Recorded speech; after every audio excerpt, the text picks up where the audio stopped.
democracy, we should be at their throats. They'd rather gerrymander so they don't have to answer, raising nobles from the grave like an elected necromancer. When we talk about a political primary, what it means is you have candidates in the Democratic Party, candidates in the Republican Party, competing against each other to get the support of the people in their respective parties. Well, forget about that. That's old news.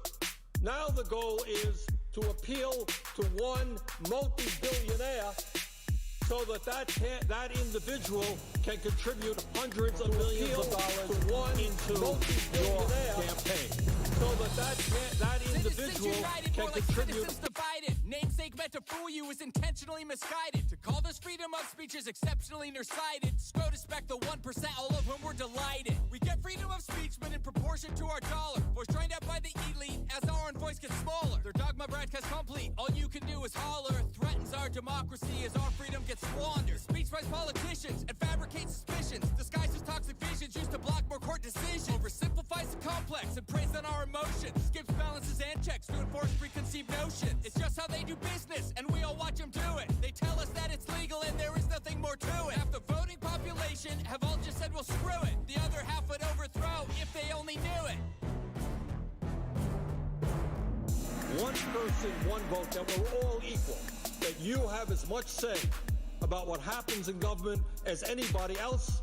Or do we want to have a political system where a handful of billionaires will determine who gets elected president, who gets elected senator, who gets elected governor, and have members of Congress go crawling up to these billionaires? What do you need, Mr. Billionaire? How do I get the hundreds of millions of dollars you can give me? Is that really what American democracy is supposed to be about?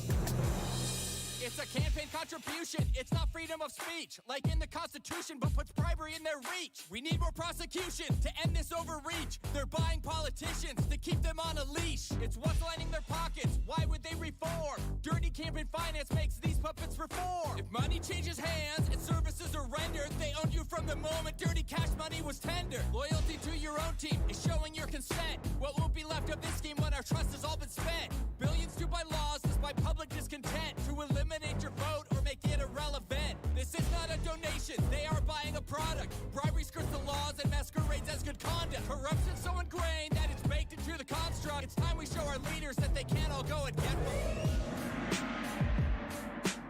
My parents bought a house and I had to help them. I decided to go through the same lenders they had because we already had that relationship. They turned me down. Affected African Americans.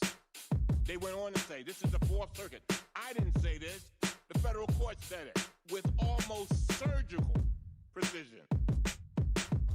We are better than that.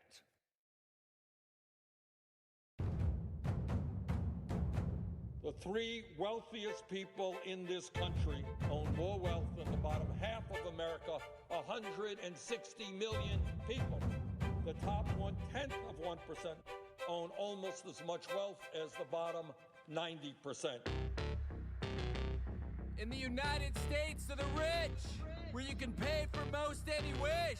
If you were born with the cash, you don't even ask. In the United States of the rich, or pick the teams in a game where both sides lose and billionaires get to choose what you see in the news. If you control information, you control people's views. If you can hide all the clues, then you can spin all the issues. When freedom of speech means freedom of dollars, means freedom for rich, not for our sons and daughters. They ignore all the work of our science and scholars. They represent the rich donors, not the average and smaller. Massive cuts to the top, they promise will trickle down, which go to shareholders as the rich people drown. And all their new money while we bow to the crown. The 99 in our dreams, we get nothing but let down. Let them keep you distracted, filled up with hate and fear, while the game that they're playing becomes painfully clear. Collect all of the money and put it all at the top.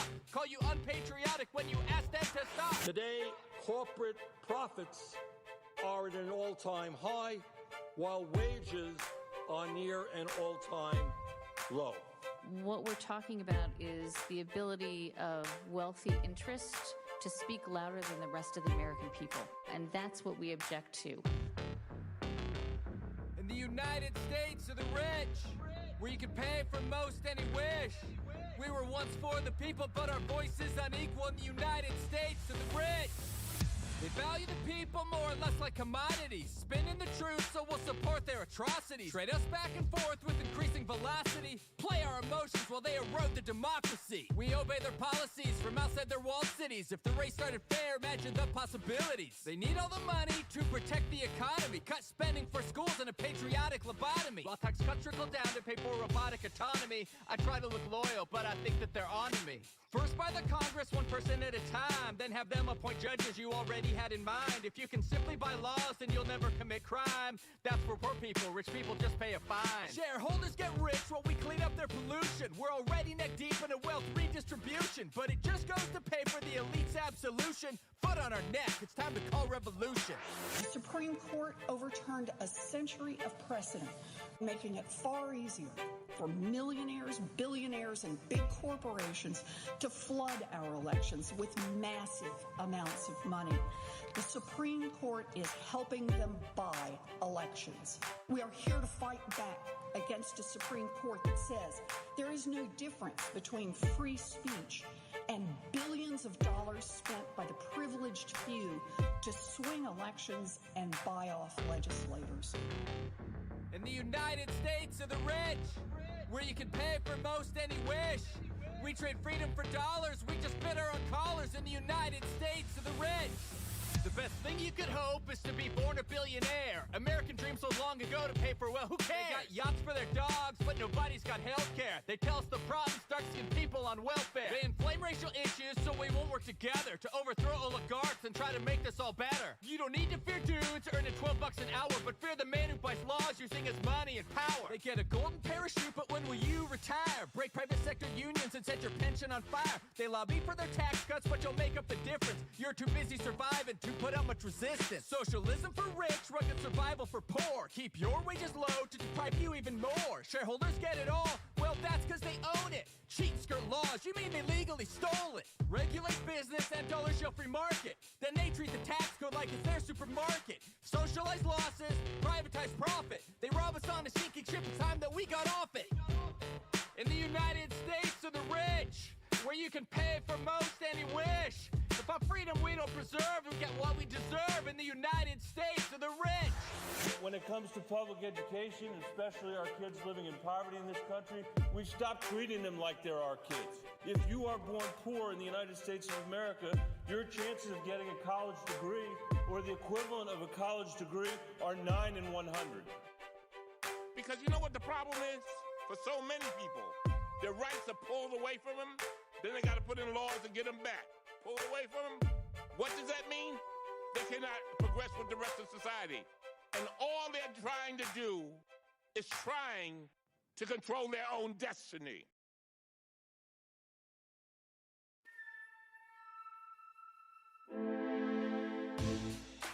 This is preeminently the time to speak the truth, frankly.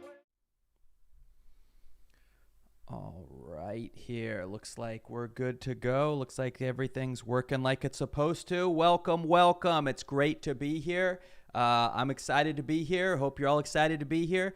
It's going good. Things are going good. I'm a little more comfortable in this room than last week. Last week it was fairly warm in here. I had to have a fan blasting on me so I wasn't getting all sweaty during things, but much more comfortable today, having a good time. How's everybody doing out there?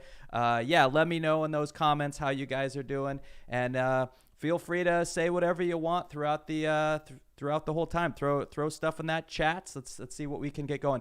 We do have to start off today on a bit of a down note. So we did lose someone today, John Lewis. So I thought it was maybe appropriate to start off with some of his words. Let's see what he has to say. Let us not forget that we are involved in a serious social revolution, where is a political party that will make it unnecessary to march on Washington? Where is the political party that will make it unnecessary to march in the streets of Birmingham? Those who have said be patient and wait, we must say that we cannot be patient. If we do not get meaningful legislation out of this Congress, we will march through the South, through the streets of Jackson, through the streets of Danville, through the streets of Cambridge, through the streets of Birmingham.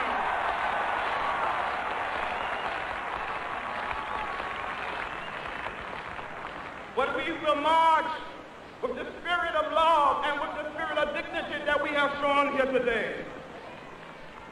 We must say, wake up, America, wake up, for we cannot stop, and we will not and cannot be patient. Yeah, I think, yeah, the thoughts and condolences and all that go out to the family. Definitely, we lost someone important.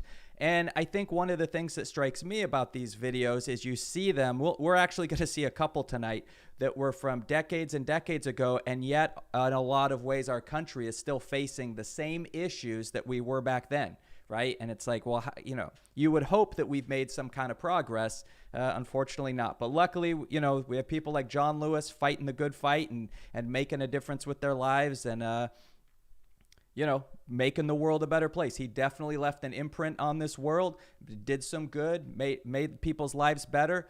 Good for you, John Lewis.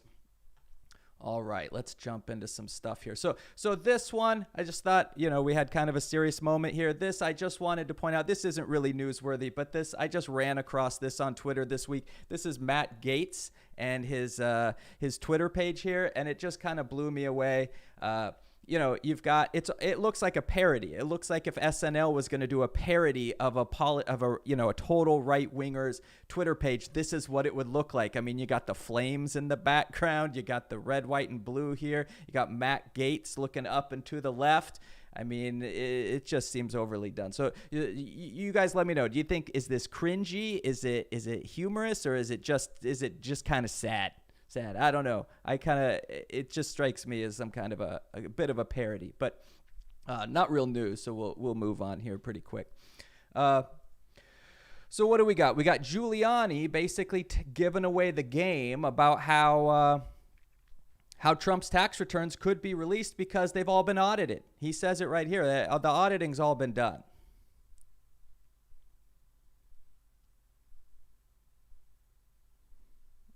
Where's the video? The Supreme Court making headlines on Thursday, ruling that... Well, first of all, there's still room for opposition. You could make the argument that they have no particularized need for it. You could also make the argument that they are not investigating any particularized crime. They have no reason to believe that there's anything wrong with his tax returns. I mean, all these tax returns have been, by and large, maybe not the last one, but all of them have been audited. All of them have been either passed on or settled. And there should be some finality in your tax returns. In other words, we get audited, we make a deal, we pay the government. You don't come after me forever for that. And also, this is the President of the United States. There are literally 4,000 prosecutors who can now come after his records. I don't think the court ever thought of that. So there may be a chance to revisit this. The burden this would... So here's Giuliani telling us about the things that the court didn't think about, right? Giuliani off to the side has got all these things figured out that the courts didn't think about when they were making these decisions. And he's basically telling us, yeah, all the previous versions have been audited. That was the excuse we've been given regularly about why we can't see Trump's tax returns, right? And this is going to come up in a number of stories tonight. It's so obvious when he's lying. Right? It's so clear. It's like a third grader trying to tell lies where you could just see that he's lying. And you can see that he's lying and you can see exactly what's going on. So, you know, we're never going to see those tax returns unless they are forcibly taken from him, like appears to be like it's going to happen in a couple of states. And then the government's going to keep trying to figure it out. No, I'm in Southern California, but we've got a couple of prizes over here as our representatives in California too. We've definitely got some bad characters representing my state. Not necessarily right where I am, but we've got some bad characters there. Okay, next story. So here we've got Fauci. Okay, so Dr. Anthony Fauci says COVID-19 cases exploding because U.S. didn't completely shut down. Well, yeah, of course. See, here's the problem with this kind of situation is that We knew this, right? The scientists have come out and said, here's what we need to do to not spread this virus. Here's what we need to do to get things under control. And it's ignored, right? We literally have a portion of this country who can't even put masks on. Like, that's too much of a burden when you go to the grocery store, is to put a mask on, and things are exploding. We'll see obviously this is going to come up a few times tonight, where, the scientists are telling us, here's what we need to do to keep everyone safe. And then that's too much trouble. It's not like we're telling you to do some kind of crazy thing. Just put a mask on before you go into the grocery store. Nope, that's too much. That's too much. So, Anthony Fauci's out there again. There are studies showing that Fauci is now more trusted than Trump, right? Especially when it comes to the virus. They trust him. They trust Fauci more. Trump is definitely losing ground when it comes to coronavirus. So, hopefully we're turning that tide where more and more people are going to start wearing masks, and we can get this under control, right? We can get things under control.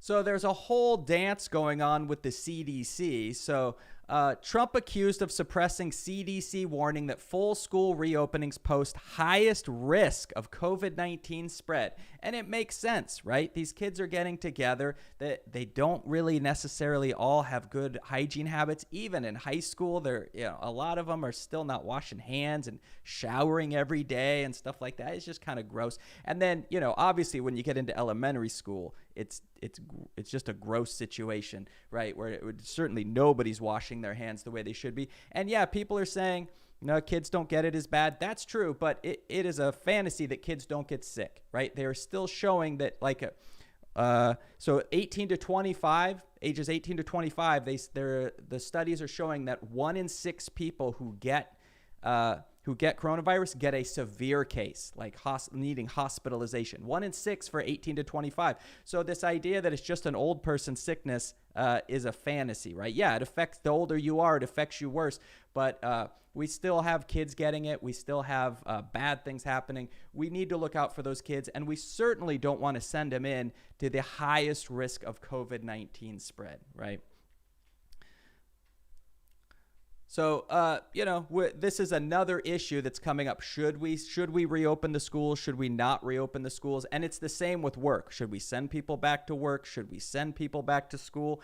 And what you have is a situation where they keep coming out and saying, well, it's best when people are back at work. It's best when people are back at school. Yeah, in a normal situation, those things are best. Those things are best in a normal world, not when it's going to get you all killed, right? Hold on. It's starting to heat up in here. I got to turn this one light on. I will be 1 second.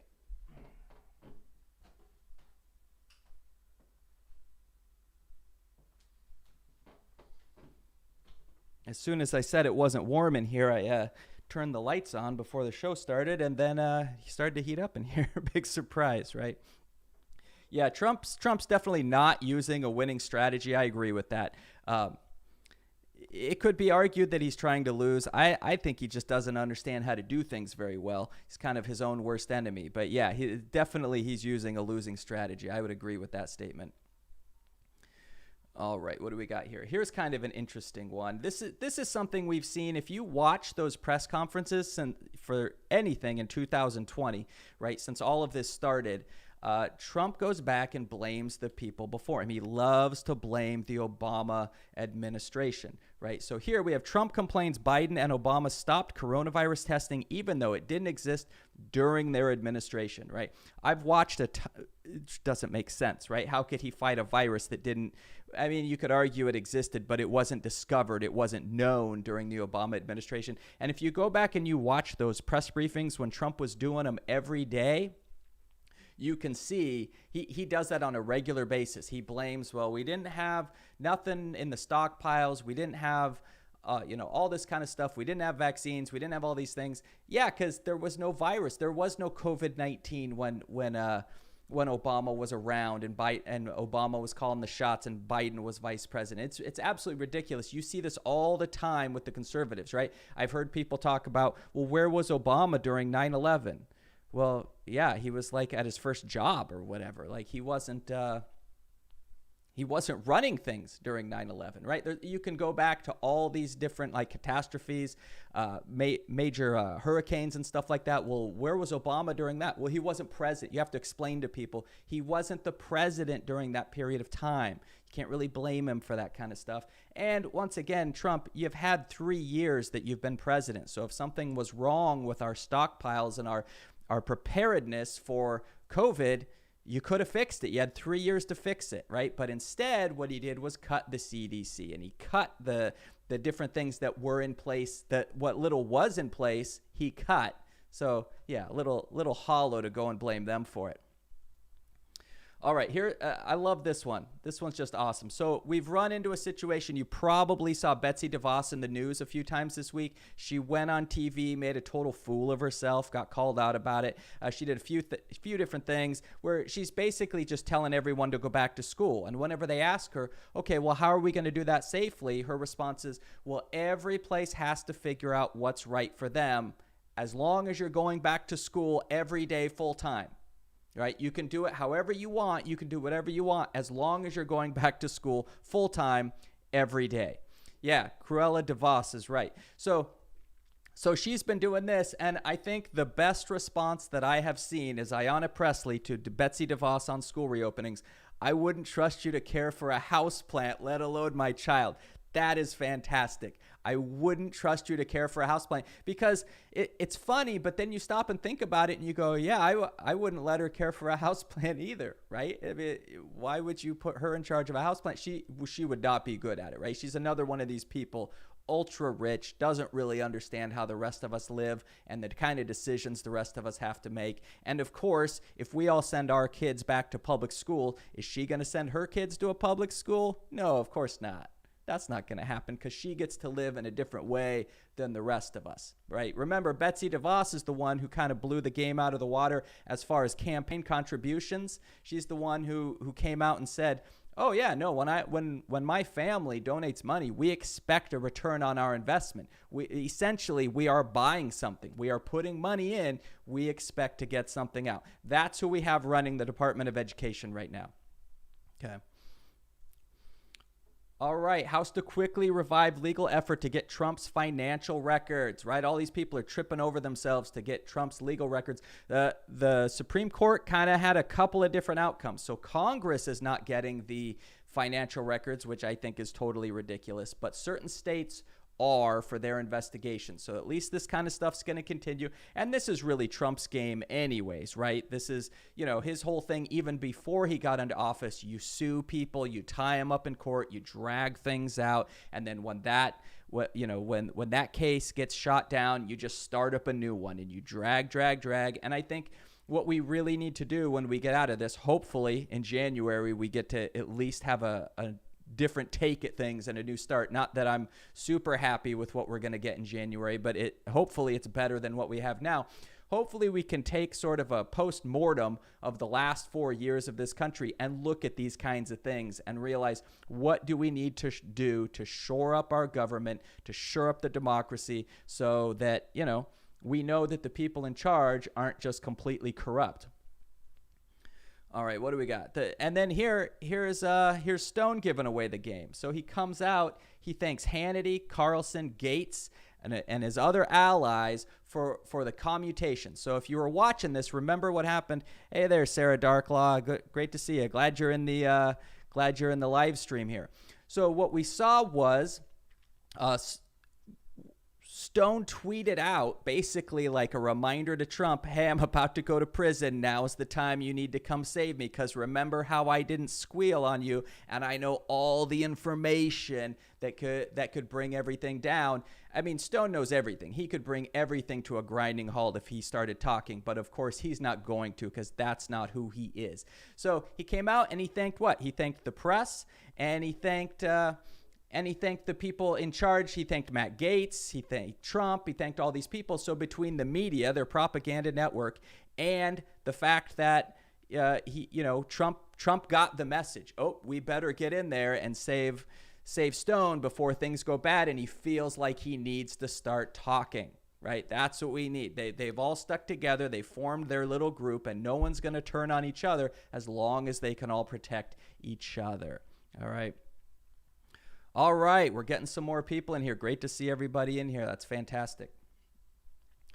All right, what do we got? Oh, this was a clip I ran across. I just liked it. This is another one like we were talking about earlier where, this was obviously very old. It's happened a long time ago, but you could hear this exact speech being given today in basically the same context. So this is FDR mocking the Republicans' promises. So he's making fun of the Republicans as they make promises to everyone. So let's listen. We believe in social security. We believe in work for the unemployed. We believe in saving homes. Cross our hearts and hope to die.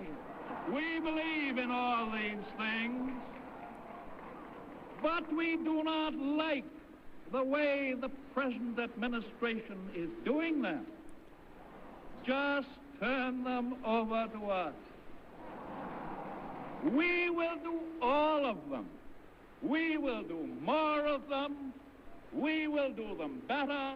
And most important of all, the doing of them will not cost anybody anything.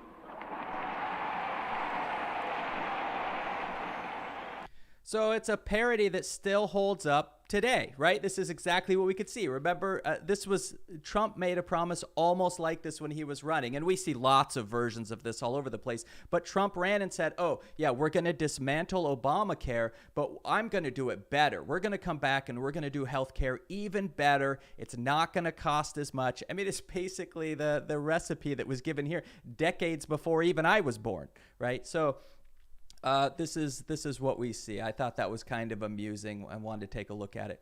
All right, now we've got some governors. So we've got going to compare a few different governors here and how the different states are choosing to do things. So we've got a Colorado governor stands by saying, you're a selfish bastard if you refuse to wear a mask. So he did this in a Facebook post where he let's see, where was it? I thought they had it on here. Maybe not. So anyways, he posted on Facebook by saying, yeah, if you don't wear a mask in public, you're supposed to take care, like your mask is protecting other people, but it also protects you to some amount. So if you don't even care about other humans, still wear it because it gives you at least some amount of protection as well. And he called people selfish bastards if they weren't wearing it.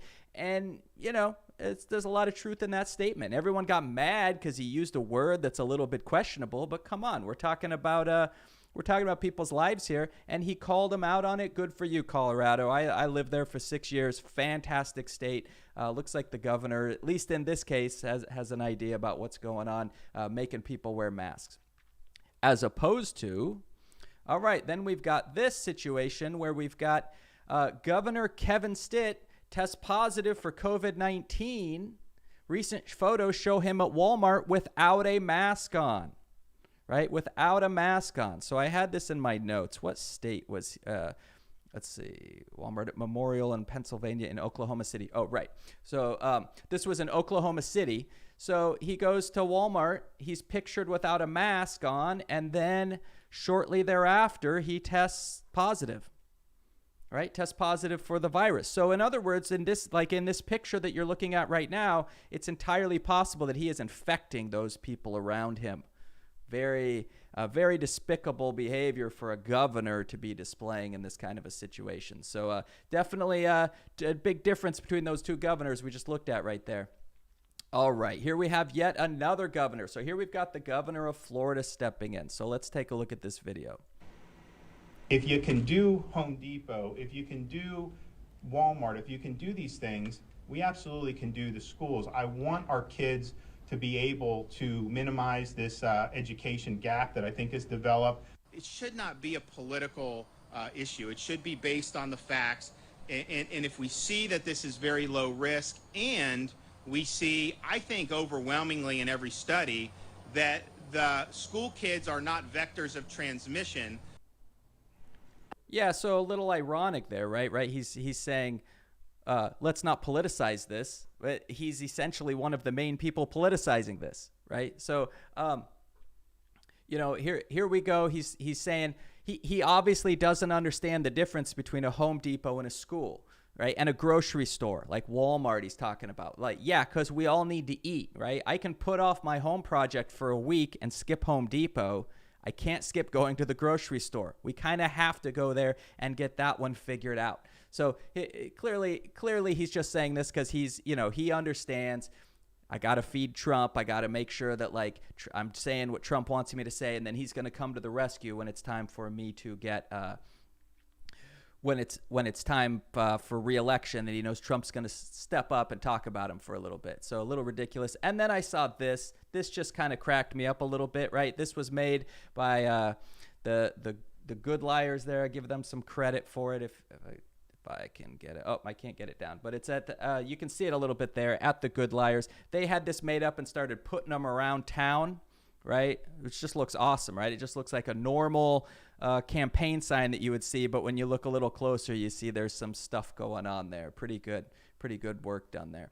All right, and then we have Jeff Sessions loses bid to regain old Senate seat in Alabama, so he's done, and it just raises a question that I've had all along, which is like, why did any of these people leave their job to go work for Trump? Now, I get Sessions was on early on, right? So I'm still surprised that there's people willing to take these jobs for Trump even now, right? You go in there, you hang out for a little while, you get fired, you get bashed by the president. What exactly was the gain there? I guess you can put it on your resume that you did that job for 6 months or something. Sessions didn't know because he was one of the first people on board, but we all knew, right? We all knew what was going to happen when this went down. So, Sessions went in there, and the interesting thing is, Sessions got fired for being ethical, for doing the right thing. He put himself in a situation where he was supposed to recuse himself. He did, but that doesn't meet with this corruption of, hey, we gotta just steal everything we can. We gotta be corrupt in every way we can. There is no room for someone who's going to stand up and be ethical in government, right? We can't have that. Totally unacceptable. So Sessions, I don't know what to tell you. You're not exactly someone that I want to see in power, but it is kind of sad how you made friends with this guy and then he just bullied you and belittled you. I don't know. Maybe that's what you get. I don't know. All right, then we got Kansas Representative Steve Watkins charged with voter fraud. So one of the things that gets me is how the conservatives, they're always coming out and talking about voter fraud. Voter fraud's this huge, scary thing. We got so many people cheating in the elections, and yet it's always one side of the aisle that keeps getting in trouble for these kinds of things, right? I'll let you guess. I don't think I've said it yet. What party do you think Steve Watkins, who's been charged with voter fraud, what party do you think he's a member of? Right? And if he was a Democrat, I'd call him out on here too. But no, you got it right. I'm sure he's a conservative. So basically, he lied about where he was voting, where his address was. He gave him a UPS office instead of where he was actually residing. People figured this out. It turns out on his ballot, he ended up voting on things that he should not have been able to because of where he was actually living. He's been charged with this. And here's the beautiful part. It was 1 hour before he was supposed to go in and have a debate. So he's like getting ready for his debate, right? And then they charged him with it. So you're getting all pumped up. You're getting all mentally prepared. You're getting your notes straight. You're thinking about what you need to do. And then all of a sudden they go and they charge you with this kind of stuff. So the awesome timing, right? I don't know if that was on purpose or what, but the timing could not have been better on that one. So Steve Watkins, hope you get what you have coming. We definitely need to secure our voting for every American citizen, and everyone who messes this up needs to be punished for it. All right, and in a related story, right? Senior Trump campaign lawyer critical of mail-in ballots voted by mail 3 times. So we've heard this a few times. Trump does the same thing. He talks about how bad mail-in ballots are, how they shouldn't be allowed to do it, and yet he does it, right? And so you could maybe make a case for the president that he's got to do things a little differently than the normal people, but come on. Campaign lawyer can't get herself to the poll. She's going to complain about mail-in ballots and how dangerous they are, and yet she's using them herself 3 times, not just once, 3 times. Okay, here's a disturbing it's kind of disappointing. There's so many of these videos. We could like fill the thing up with these kinds of videos, but I wanted to show this one. This was especially disturbing. It's in my part of the country here, so I kind of hate to see this. I'm gonna play this and then I'm gonna run and I'll be right back.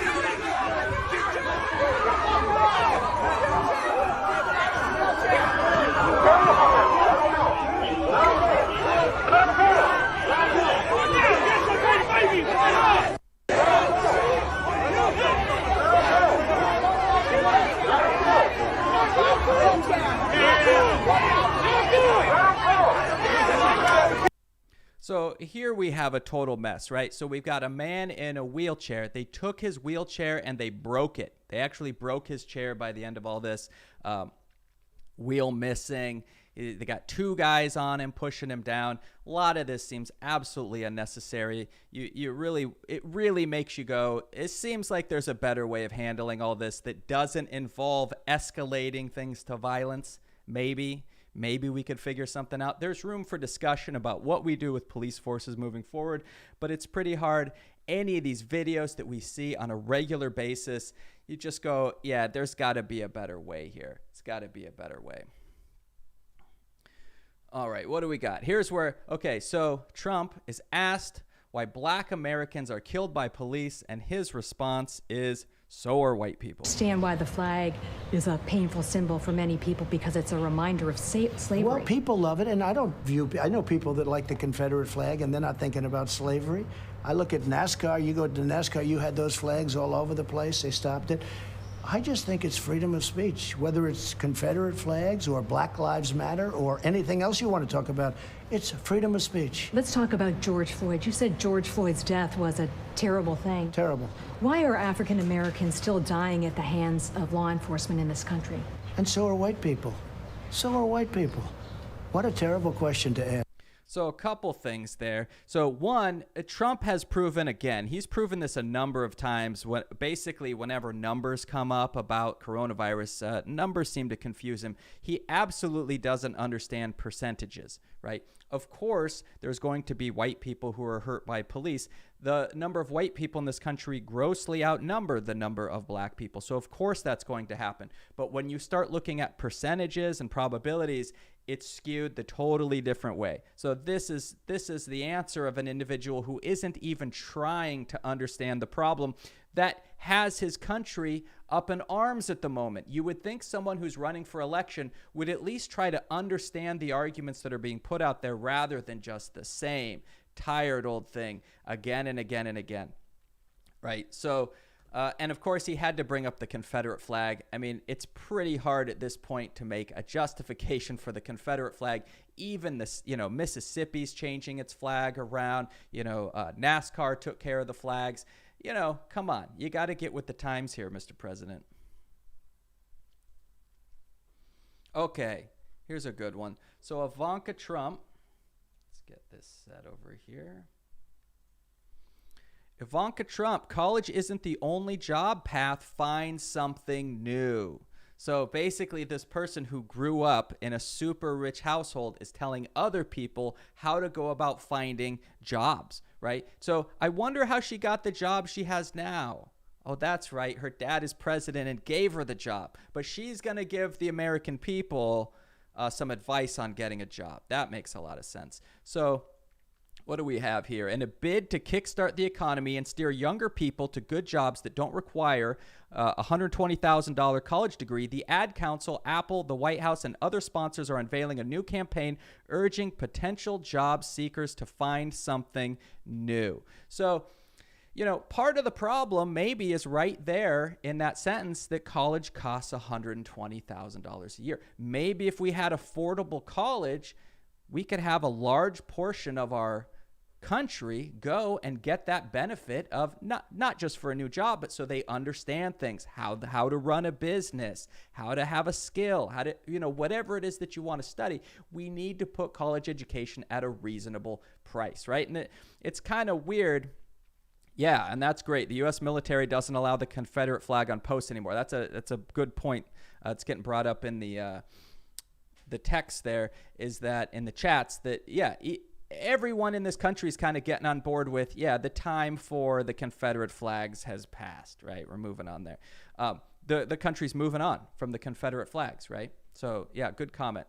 So what we have here is a situation where we need to work on making college affordable, not sit here trying to tell people that they shouldn't be going to college. And I'm not trying to say college is for everyone. College isn't for everyone. But the reason you go to college shouldn't be because you were born on the lower end of society, economically speaking. That shouldn't be what keeps you out of college, right? And this argument gets placed about, well, should the government be really paying for college? The government already pays for college.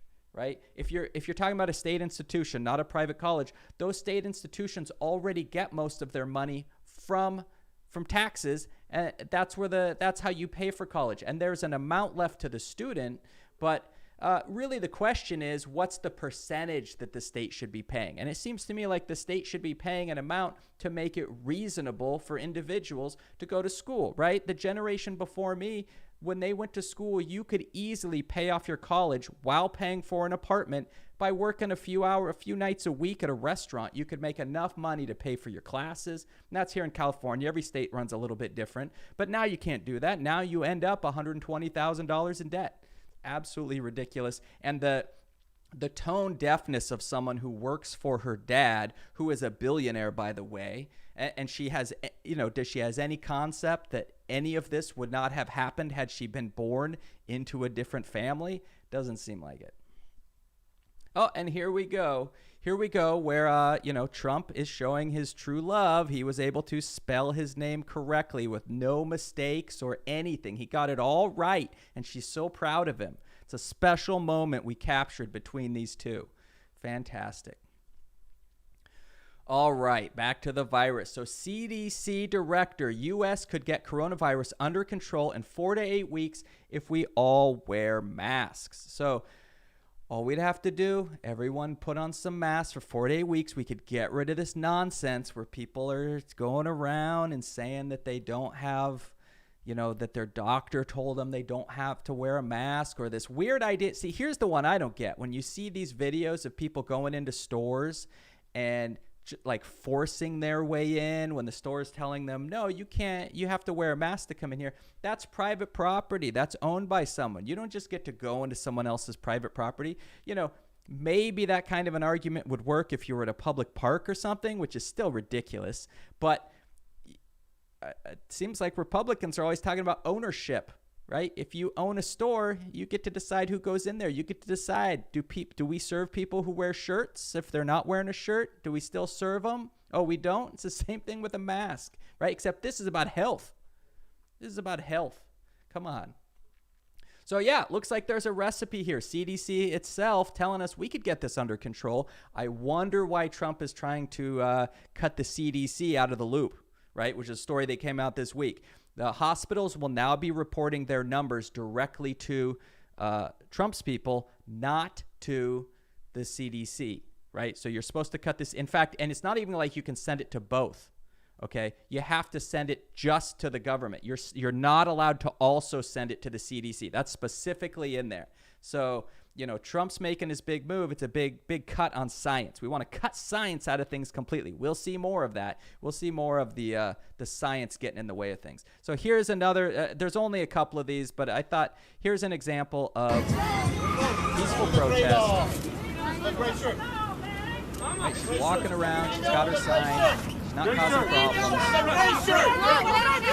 And here they come. What did she do? She's denying. She's denying. She did nothing. Go. Go. She did nothing. Go.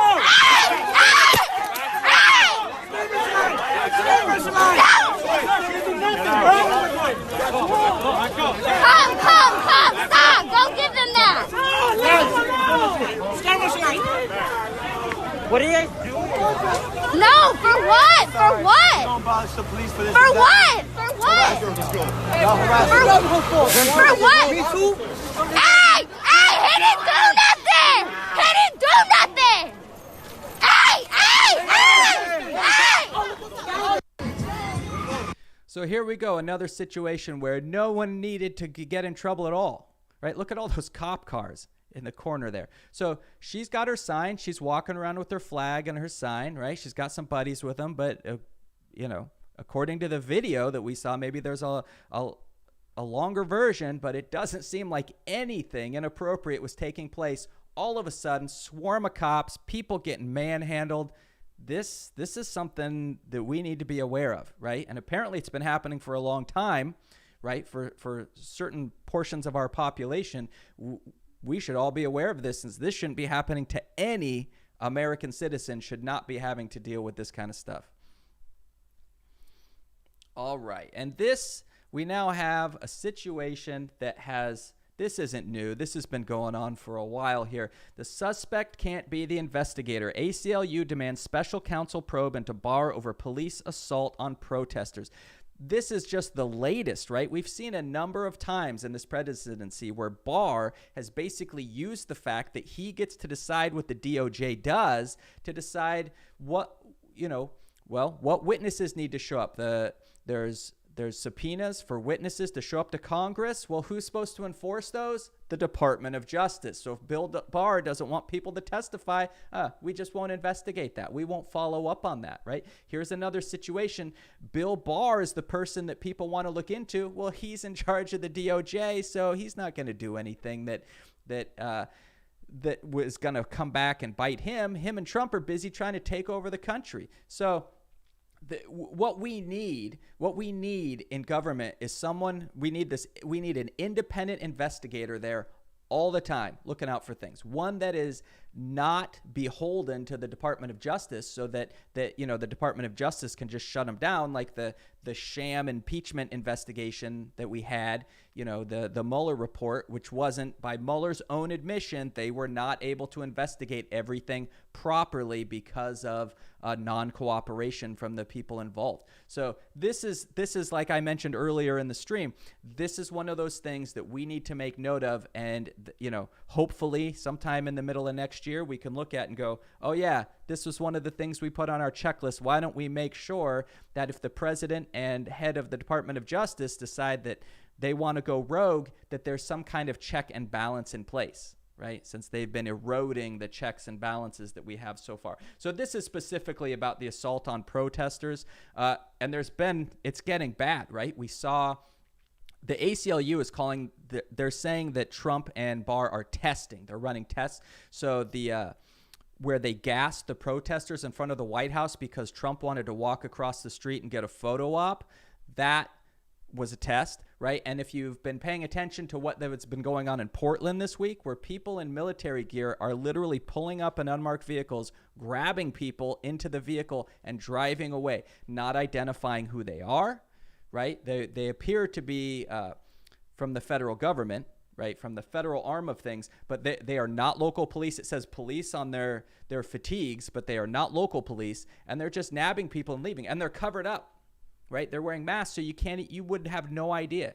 If you were standing there with someone, it's just, oh, this person just vanished. They were taken away in a car. We have no idea who to call. We have no idea what organization has them. It's completely out of control. We need to get this taken care of. All right, here's a little bit of good news. So apparently there are ways in which Roger Stone can be tried again. And of course, this is not going to happen it's not going to happen now in this presidency, but maybe next year. And I know there's going to be a lot of discussion about it if Biden ends up getting elected, this idea that you shouldn't go after your political opponent's criminality, right? Like they were talking about lock her up with Hillary Clinton. That seemed more like a situation where if she had been punished, if she had, if they'd come up with something to put her in jail, and it would have just been because she was a political opponent. It wouldn't have been actually about the actual crime that was committed. In this case, I think, in my opinion, this is a different scenario. Roger Stone, Bill Barr, Donald Trump, they are committing crimes against the country, and they are committing crimes that are the very thing eroding our country now. So, the stuff with Russia, right? Which we don't know the whole story with what happened with Russia, but there appears to be a whole lot more going on with Russia than what we were able to find in fact-finding. Again, Mueller said, well, we could have investigated more, but people basically roadblocked us into getting to our investigation. So the good news in this story is some lawyers were discussing how it's entirely possible that maybe next year people could get another shot at Roger Stone. Mainly, he was found guilty of crimes, right? And he was commuted by Donald Trump. That doesn't make those crimes go away. And there's more crimes basically that they can charge him with. So this happens a lot of times in a prosecution. They might have mapped out that they have 10 things they could charge you with, but they just charge you with the 3 that look really, really solid and they know are airtight, which happened in this case, right? The guy was guilty. There's still stuff out there that they can try him for. And this is a case where I think we should. I don't think these people who have eroded our government should be walking around free, right? So, yeah. I agree with Kevin Clements. This Roger Stone and Barr need to be prosecuted by Biden's DOJ. Exactly right. I agree with that 100%. This isn't a situation of putting your political opponent in prison just because you want to take care of them. This is crimes have been committed, and we need to see justice done. All right, then it just, I'm a college professor, so I take education pretty seriously. We talked about a little bit about education already. Here we go again with this thing with the schools, and it just drives me nuts when people are trying to say we should ignore science. So here we go. Well, we're seeing more school districts, at least in Virginia, for example, last night, deciding to go online only. What does the president say to parents out there who are now going, okay, what do I do with my kids? Yeah, the president has said unmistakably that he wants schools to open, and I was just in the Oval talking to him about that. And when he says open, he means open and full, kids being able to attend each and every day at their school. The science should not stand in the way of this. And as Dr. Scott Atlas said, I thought this was a good. Yeah, that's pretty much their go-to, right? The science should not stand in the way of this. Well, let's not let facts get in there. Let's not let science get in there. Let's just make up some stuff and go with that, right? Rather than listen to the science. And that's not all, right? There's more. Here's Pence talking about it. Wilson has been issuing additional guidance since then. And later this week, we anticipate that Dr. Redfield and the team at CDC will issue additional guidance for parents, for the operation of facilities. But to be very clear, we don't want CDC guidance to be a reason why people don't reopen their schools. We're going to respect. Right, so here we are, basically the same message, but coming out of a different puppet's mouth. We don't want the CDC guidance to be the reason why people don't reopen their schools. Yeah, because what do we have at the CDC?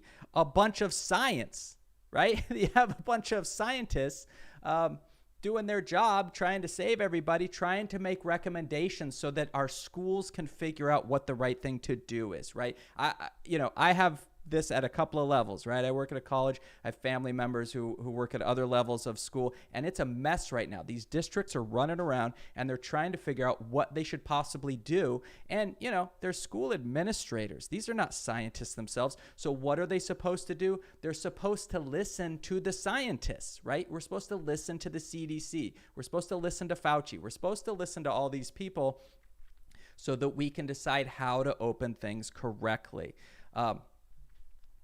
So, we got these two talking heads just coming out and saying, ignore science.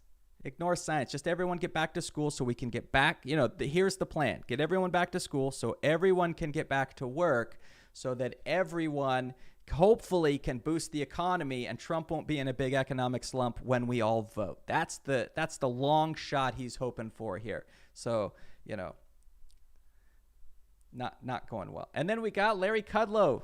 Larry Kudlow wants to go in on this. So let's see what he has to say about it. I'm sure it's brilliant. I'm sure it's just filled with amazing information that's going to enlighten all the school districts about what kind of decisions they should make. I don't see why they just can't reopen with safety guidelines, which are very important. I get that. They have to wear masks or face covers or, personal hygiene, distancing, and lots of testing, which is all available. This is our mantra of guidelines. And if you follow that, I think there's no reason why this K through 12 can't reopen and even the colleges can't reopen. Just go back to school. We can do that.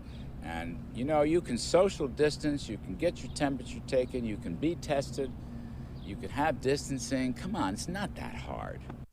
Oh, well, okay. I thought it was hard. I guess it's not that hard at all. It's all very simple. You just do it. You just go back. It's not that hard. How do you social distance in a classroom that's meant to hold 40 people? How are you going to social distance in there? Some people are saying, just send in a few people each day. Right. But then it all just starts to fall apart. Trump saying he wants every kid back every day. What are you going to do, right? How are you going to do that? But don't worry, Kudlow's got it figured out. It's just not that complicated. It's not that complicated. Just do it. Just go back to school. It's all figured out. Yeah, so Kevin brings up a good point here about the coming cataclysm about evictions and mortgages. This is scary. There's starting to be some predictions about the economy coming out which are spooky. People are talking about possibly, and I know you can't, people are making predictions. Who knows what's going to happen? But people are talking about this. Right now, the Great Depression is our worst downturn in the country's history. We might pass that. We have a situation where, a third of renters were not able to pay their rent completely last month. So what's it going to be this month or next month, August? What's it going to be like there, right? So what we're going to start seeing is evictions. And we've seen right now in many places you can't evict people, but people are still filing the paperwork for evictions to get that process started so that everyone's going to be getting kicked out, which I kind of don't understand the point of. If everyone's getting evicted, who do you think's going to move into your place? Right? It's kind of weird. Who do you think's going to come in? It's going to be a problem. So we're going to have a massive homelessness issue. People are going to have nowhere to go, except here's the thing. We're all supposed to be staying at home. So what do you do when you don't have a home? Right? It's bad. It's a bad situation. And this is why this whole idea of, the way that we've done our economy for the past, 40, 50 years doesn't actually work for American people. It works for a handful of people at the top who are going to make lots of money. But the things are going to get bad here. I think in August and September, I think are going to be some nasty, nasty months for the economy and for people losing their homes and getting kicked out. It's going to be bad. So yeah, it's a good point, Kevin. All right, here's Larry Kudlow. I don't know. Here let's just listen. He's on a crane. See this crane, folks? President Trump's deregulation policies have liberated it, unlocked it, creating jobs, roads, highways, better automobiles, hospitals, equipment, you name it. For every new regulation under President Trump, 8 were abolished, 25,000 Federal Register pages. For ordinary folks, people making less than $45,000 a year, actually people at the bottom of the income ladder making $25,000, they were the biggest beneficiary of deregulations. 15% reduction in costs, fossil fuels, fracking, cheap electricity, cheap natural gas. All that increases wages and take-home pay and makes family life easier and helps small businesses. This is a crane. It builds. President Trump is a builder of the economy. Not even the pandemic is going to stop this. You see this? So they were sitting around and someone said, I know, let's find a crane and let's have Larry Kudlow stand on there and spew a bunch of propaganda. That sounds like a great idea. And that's exactly what they did. Come on. What part of the economy can you say is because of Trump and his deregulation? In the early years, the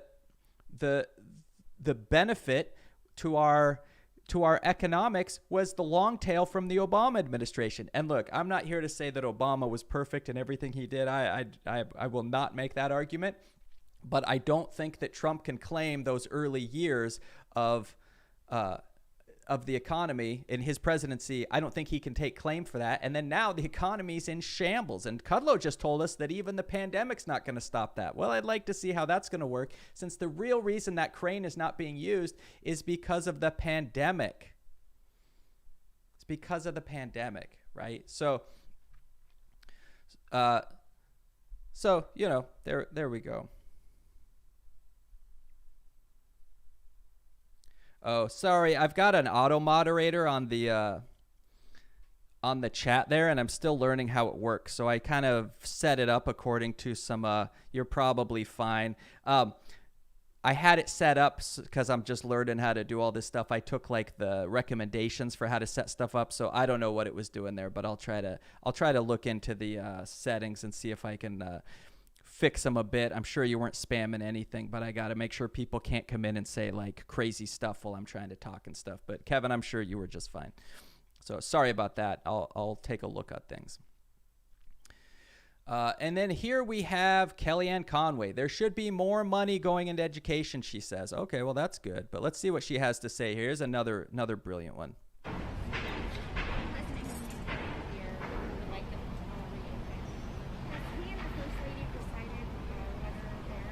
Oh, that's a personal decision. I don't know what Barron School has decided, and I certainly don't know what the first couple has decided with respect to their teenage son, who I believe is entering high school this year.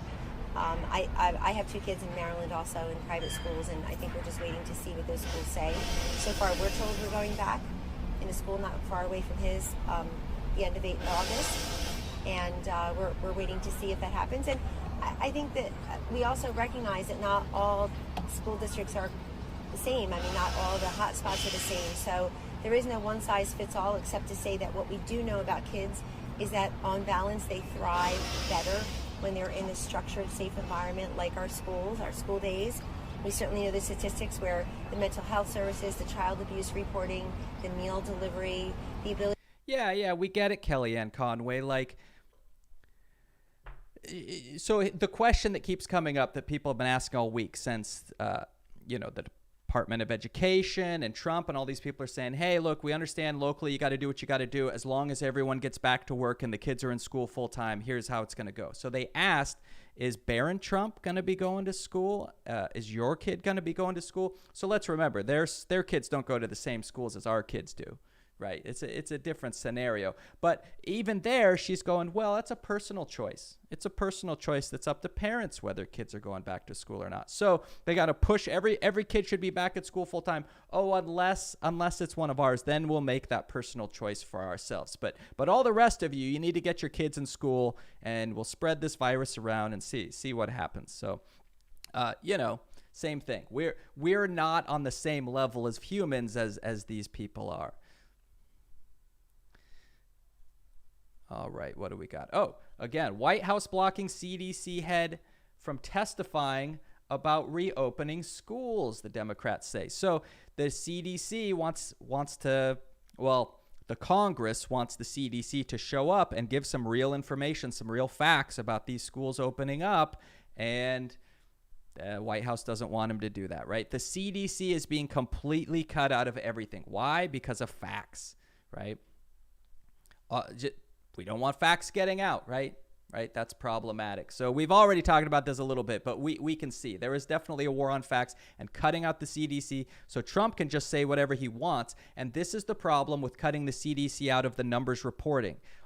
How many of us are going to trust the numbers that come out that haven't gone through the CDC? They've just gone directly to the federal government, and then they're going to report them back to us. Trump has said all along he really, really wants to see these numbers go down. So a lot of people are saying they're going to cook the books, and I 100% think that's totally plausible that they could outright cook the books. But there's also other things you could do. When the numbers come in, you could say, well, these cases over here, let's not count those because we have some reason, and they make up some reason why to not count those numbers. And then we'll make up a reason not to count these numbers over here. And then all of a sudden the numbers look low. And like I talked about when I talked about this in my video this week, the numbers are probably going to drop anyways, because anytime you go from one complex reporting system to a new complex reporting system, you're gonna have confusion along the way. You're gonna have mistakes. You're gonna have problems. You're gonna have college or hospitals that aren't able to do their reporting because they're learning the new system. They talked about the current system with the CDC for hospitals reporting stuff. You have people who have done those jobs for years with the current system. They know the current system. They know how it works. When something goes wrong, they spot it and they go, oh, this was a mistake. They call back. They get the hospital to fix it and send it back. It all works. But now we're going to mess all that up in the middle. We're going to change horses in the middle of the stream and then, think that nothing's going to go wrong. It's problematic, to say the least. Okay, here's a disturbing one. So story came out, I think it was earlier this week, that basically Trump went into our intelligence agencies and said, give a bunch of stuff to Putin. Give him a bunch of information. And our intelligence agency said, okay, we can give that information, but what are we going to get in return? And the answer was nothing. You're not getting anything in return. You just give it to him. In fact, the best line in the article that I read was one of the people, I believe they were from the CIA, saying the information we got in return wasn't worth picking up the phone. Okay, so what did Russia get? Apparently Russia got all sorts of stuff, but here we're seeing Russia used Trump's intelligence sharing to try to assassinate Chechen dissidents in Europe, sources say. So this information that we freely gave to Putin and didn't expect anything in return, we just gave it up, got people killed, right? They used that information to assassinate people. Not good, not good. This man cares zero about human life, right? Not theirs, not the Chechen dissidents, and not here, not us. No humans, right? Only him and what he needs. All right, so we all know Mary Trump's new book coming out this week. Mary Trump swears her Uncle Donald paid some kid to do the SAT exam that got him into college, and we're all terribly shocked, right? We're all terribly shocked that Trump did something underhanded to get into college. The thing is here, he always brags about that Wharton school and how he got in there and it's the best school. Well, apparently his grades were substandard. So he paid someone to take the SAT for him, got a really good score. And apparently it's obviously we don't know exactly what happened, but apparently he still needed some help, because he's the son of a billionaire in order to get in there and get into that school. Apparently he didn't take the SATs. He's always said, oh, I did the best there. I got the best grades. But notice he never lets anyone see the actual grades. In fact, he told the school, I will sue you if you release any of my information. So he got great grades while he was there. Just none of us can see it, right? None of us get to find out. Mary Trump's book looks to be very interesting. I have not read it, but I have read some overviews of some different stuff in there. There's quite a bit of interesting information. Basically, it more or less confirms what we already know. So like horrible stories in there where you read it and you go, yeah, sounds about right. Sounds about what we already had figured out about Trump. All right.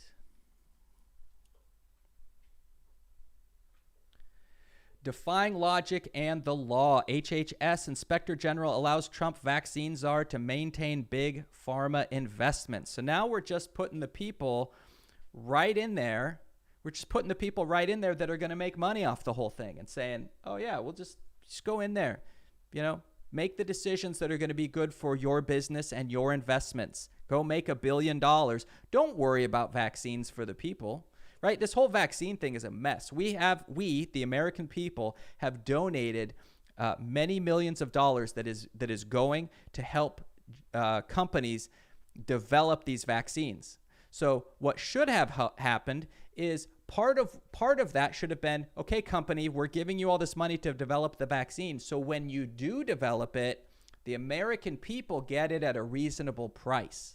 No, we didn't do any of that. Forget it. That's out the window. We paid to develop it, and then we're also going to get screwed when it comes to paying for it and the availability of it. So companies get to do whatever they want, right? This happens all the time where our tax dollars go to things like the telcos. Our tax dollars help build all these phone systems around the country, and we still get raked over the coals when we get our AT&T bill, right? Like we built that network with our hundreds of millions of tax dollars. Now we're doing it with a vaccine. We're letting this guy get in place and just be corrupt, right? We're putting money towards the vaccine. The American people are going to get screwed, but this guy will make a lot of money in the process. he'll go from being super rich to like super, super rich. So that's the important thing, right? In a related story, so this has been going on for a while, and it's now getting worse. So basically what's happened is the IRS is being gutted, right? They keep cutting funding to the IRS. The IRS is at a point where they can't do their job. So who gets away with this? The wealthy do. So it takes a lot of money to go after the wealthy when they're not paying their taxes, or it looks like there should be an audit, because they have the money to fight it. Plus, they're protecting a significant amount of money. So it makes sense for them to fight it, and they have the lawyers to do it. It takes a lot of money. The IRS has been cut so bare that they don't, that they're not able to fight these cases. So what they do, most audits now are going to lower and middle income families, and the wealthy, sometimes at this point, they are not even filing taxes, the wealthy, and nothing can be done about it, right? And this doesn't actually make any sense. So as you can see here, for every 33 cents in its budget, the IRS collects $100. That's literally their job. So by paying money into the IRS, you enable them to go collect the taxes that they're supposed to be collecting. So we're not even talking about like this isn't even a discussion about raising the taxes on the rich. This is about collecting the taxes they are legally obligated to already be paying, and they aren't paying them. Right? So being wealthy right now, it's great. You just cheat on your taxes. You have your lawyers make things so complicated that you don't have to pay for stuff, and the IRS can't keep up. Right? They can't keep up. They can't stay staffed long enough and throw people at these expensive cases that cost too much to follow up on, because we are not funding the IRS. They literally don't have the manpower to keep up. So this is a problem. It's been a problem that's been reported for a while, and it's getting worse. This was a great article on the New York Times about it, and it shows the enforcement budget is being cut significantly. It's all this different stuff going on, and it's bad all the way around, right? People need to be paying their taxes. How are we supposed to pay for anything? The wealthy are already getting these huge tax cuts, and then on top of that, they don't pay the taxes they're supposed to pay. It's a problem. All right. In the news of just weird stuff. So Ted Cruz got all worked up about Burger King cows. This is a line of reasoning I don't understand. So let's take a look at it. Ted Cruz says humanity is doomed in response to Burger King's new, more sustainable Whopper made with cows that fart and burp less. Okay, so basically Burger King came out and said, hey, we make beef, which is not the greatest thing for the environment, but we have changed our supply lines and the way we do things so that there'll be 30% less impact on the environment for our burgers, right? You'd think that would be a good, how could you possibly find a problem with that? Even if you don't care about the environment, why would it bother you that someone else is helping the environment? What? How on earth would that possibly bother you? But Ted Cruz got all upset. Oh, humanity is doomed. Where is he? Is this the one where I get that? There was one where there was a picture of him. Oh, maybe that's next. But he's all worked up about it. It's the same thing when people get mad about people who have like fuel efficient vehicles, and they're like, "Well, why are you trying to help the environment?" Well, why not? What do you care if someone else wants to help the environment? Why would you be bothered by Burger King trying to do the right thing? It's ridiculous. This political view of things has gotten so extreme.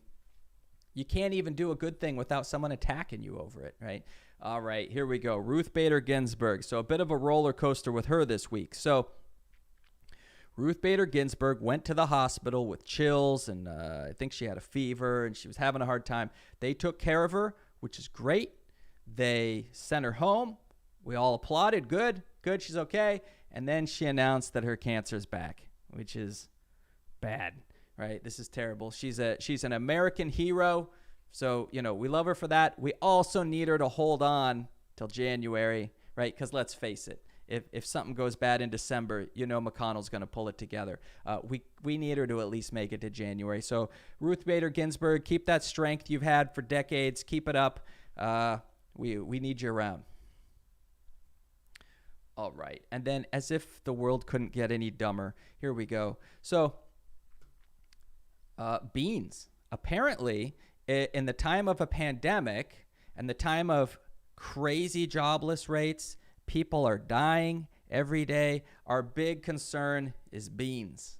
Okay, so what happened was, and I've looked this up, I hope I'm pronouncing it right, is it Goya? I looked on the internet, they said the pronunciation was Goya. So Goya, the CEO of that was at one of Trump's press conferences and just started talking about how great Trump was. I think that was another situation where they were calling him a builder. Everyone must have been told this week to call Trump a builder. They were talking about how he's built great things and he makes the American people so they can achieve what they want. And then people kind of said, oh, your company is a big Trump supporter. I'm going to stop buying your beans, right? And so then they feel like they go out and promote beans. I mean, what? Really, these two individuals, like maybe Ivanka doesn't have anything better to do, but it seems like Donald Trump should have something else better to do than this. Shouldn't he? Seems like he'd at least be golfing. That's his big pastime that he likes to do. Could be out golfing. No, he's sitting here giving the thumbs up to beans and chocolate wafers and coconut milk of the certain Goya brand because they said nice things about him. So he's got to make sure to pump that up because now the brand of beans that you eat is political. Nonsense. Absolute nonsense. Right, and here's Ted Cruz then having a problem with that. So apparently when he talked about boycotting Nike because of the, sports athletes were protesting and he didn't like that. So let's go ahead and boycott Nike. That was perfectly fine. That was about promoting free speech. But with this, right, with this boycott of Goya, that silences free speech. I don't know how you could say that, right? Everything is free speech now. Apparently everything. Campaign donations are free speech. Everything you can justify in this entire country is free speech one way or another. And apparently this is about free speech. What kind of beans you buy is a free speech issue. It's absurd. It's absolutely ridiculous. All right, here's a big one. So Maine to use ranked choice voting in presidential election after GOP effort fails. So they tried to stop this because anything related to letting people vote in a more accurate way, in a better way, they don't like, right? So ranked choice voting is fantastic. We should be using it. I've taught in my math classes before. In certain math classes, we have a section we do on voting theory and the mathematics of voting. And I can tell you, the way we do it now is about as bad as it could be. It's terrible, okay? So, but the good news is there's all sorts of other ways to vote. And pretty much all of them are better than what we do now. So ranked choice voting is one version, and there's a couple versions of ranked choice voting. But it's a much better way of voting for people, right? Because it's not this whole what you cast one vote and then you feel like you can't vote for the person you want because, well, what if I'm wasting my vote, right? So there's a whole lot of reasons why this needs to happen. And what they've shown is in areas where ranked choice voting is being used, it actually leads to people getting along better and cooperating. Right? Yeah, absolutely. Voting should be over the weekends. It should be on a holiday so people don't have to go to work. And it should be mandatory so that it's up to the states to make sure that every neighborhood has voting machines in every neighborhood. Not where we're taking an entire metropolis and saying, let's put one voting center in there and then people are waiting for 6 to 12 hours. It's ridiculous. This is another thing that if the Democrats take over all three branches here in January, they better put through some voting reforms. Right? They better put something in place to take care of this. And it absolutely should be over the weekend. And yeah, ranked choice voting is great because you vote for the person you really want to vote for. And then if that person gets cut out because they didn't, like if you wanted to vote third party, once that person is eliminated, your vote now becomes your second choice. Well, in that case, you could vote for, like, say in the upcoming presidency, you could vote for the third-party candidate you wanted to, and you wouldn't have to be afraid of your vote not counting because your second place could be, say, Biden. And then when your first person doesn't make it, they get cut, then your vote would go to Biden. So it's not this situation that we always have of, oh, when a third person comes into the election, now they're going to split the vote for one of the parties. You don't have any of that kind of mess. There's almost no argument that you could make why our current situation is better than ranked choice voting. So I'm hoping there's movements around the country. I'm hoping we see more and more of this because there's really no reason not to, right?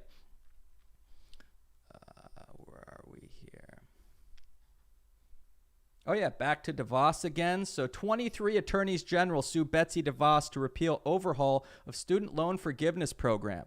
So it just gets to their core that someone might go to school and not have to pay every single dollar of their overpriced college education, right? So she's basically, her whole thing, she wants the vouchers and she wants basically money to go to private schools. Big surprise, right? She's already worth hundreds of millions of dollars. Her kids can easily go to whatever school they want. But she wants the money that we have that's currently they're going to, she wants that going to private schools as well.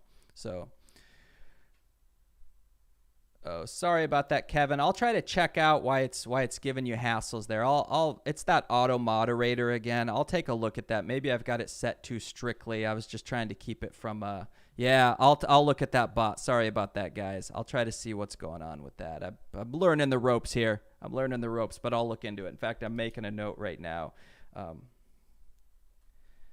Fix the bot. I'll take a look at that.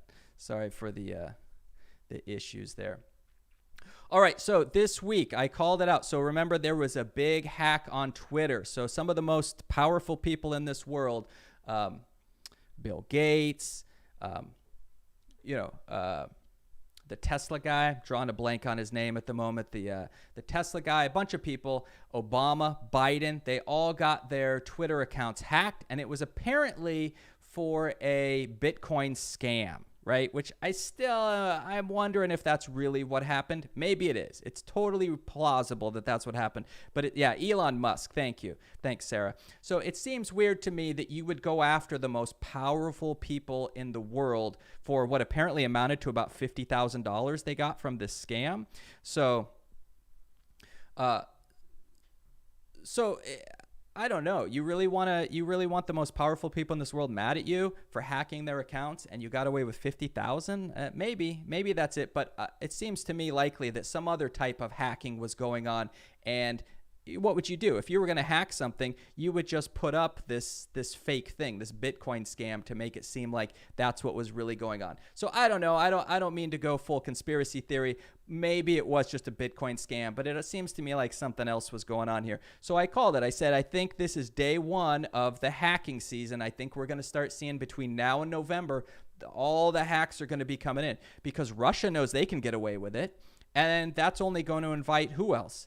China, Saudi Arabia, Iran, maybe there's plenty of other countries there who have the resources to hack different parts of our country, and they're going to go, well, the U.S. doesn't care when people hack their elections. Let's do it. And so the next day, story comes out, Russian hackers linked to the Kremlin have targeted coronavirus vaccine research facilities in the U.S., the U.K., and Canada, according to security officials. So here we are, our coronavirus vaccine research getting hacked. Why? Because we're all keeping everything so secret, right? We all want to make sure, apparently, this is our big concern, that when a vaccine is created, we want to make sure that company makes a lot of money. I know that's what I stay up late at night thinking about is whoever develops that coronavirus, I hope they make a lot of money and their stock goes up.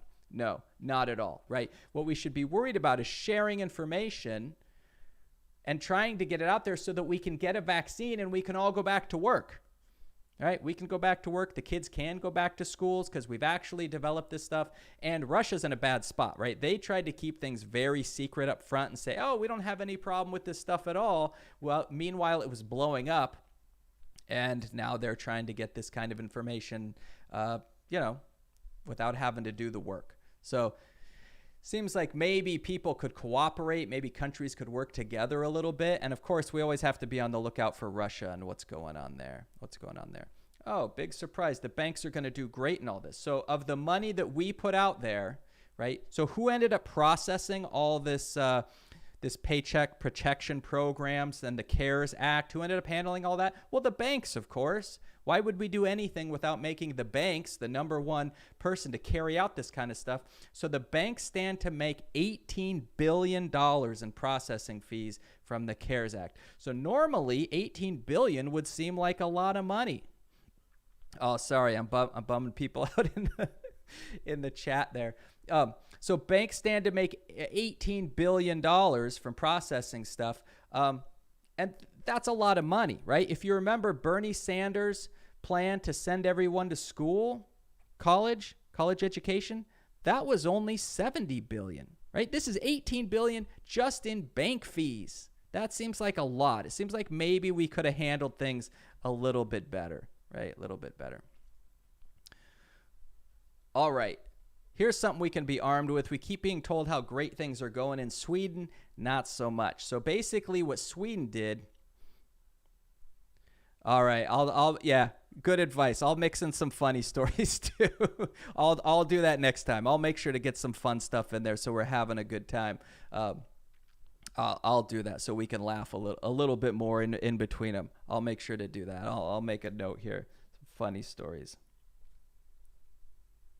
We're almost through, so the depression will be lifted soon. So anyways, in Sweden, so a warning from Sweden's coronavirus response. So they basically didn't do anything. They just kind of more or less went about life as normal, and it didn't help. They're not reaching herd immunity. Their economy has not done better than ours. So this is a talking point you keep hearing about Sweden.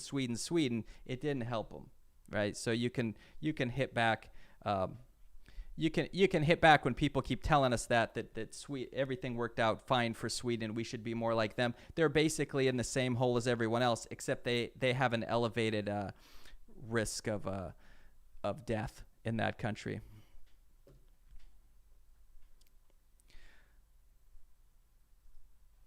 All right, thanks, Kevin.